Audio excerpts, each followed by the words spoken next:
Welcome to Pastor's Chat today. Well, we're looking at Psalm 80, a new psalm. But before we begin to do that, let me give you a personal prayer request. Many of you have been praying for little Luke, our preemie grandson, who was born to my daughter Kimberly and her husband Chris a year ago in June. He's been doing pretty good, but remember when he was born, he had a brain bleed, and they had to put a shunt in from his brain down to his stomach, and that happened right after he was born. Well, a couple weeks ago, he had a shunt failure, and they had to go back in to the brain, do surgery, and reposition that shunt.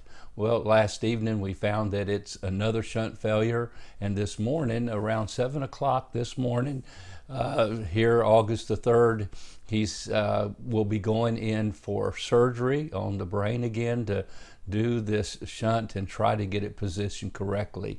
So please pray for the surgeons, pray for Kimberly and Chris as they go through this, and little Luke, of course, that the Lord will take care of him. He's a miracle baby. He's a real fighter, and we believe the reason he's here today and has done so well over this past year is because of your prayers. So again, we ask you to pray, and we're so thankful for your prayers. And so today's another critical day for him, and we know that he's in the Lord's hand, and the Lord will take care of him, and your prayers will make a difference. Thank you so much. Well, we're looking at Psalm 80. This is a psalm that over the years, as I've read it, I love it. It just stands out to me. I've actually inserted my name in there several times, that the Lord would visit this vine, visit this pastor, visit this Michael that he saved years ago. I have written over the top of the psalm, the Restore Psalm. It has a refrain in it that's used 3 times. In verse 3, the psalmist here said, "Restore us, O God, cause your face to shine, and we shall be saved." In verse 7, almost the same thing. "Restore us, O God of hosts, cause your face to shine, and we shall be saved." And then he concludes the psalm in verse 19, "Restore us, O God of hosts, cause your face to shine, and we shall be saved." Now, we believe this psalm, of course, from the title, was written by Asaph again. To the chief musician, set to the Lilies, a testimony of Asaph, a psalm. We believe possibly it was written during the time of King Hezekiah and the prophet Isaiah, when the northern kingdom had already been taken into captivity by Assyria. And it's a psalm maybe Hezekiah had some encouragement in trying to get the northern kingdom to come back to Jerusalem, come back to Judah, and come together with the brethren and worship the Lord and trust him. The Assyrian army and power was growing, and even now Judah and Jerusalem was facing the attack of Assyria. And so maybe Hezekiah is asking for unity.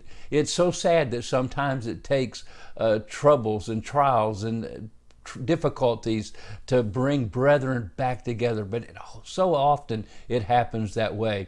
Well, let's look at these first 3 verses at least, because as you see, this psalm is divided into 3 sections, and the psalmist Asaph is crying out and he's praying, and in these first 3 verses he's praying, "O God, save your flock.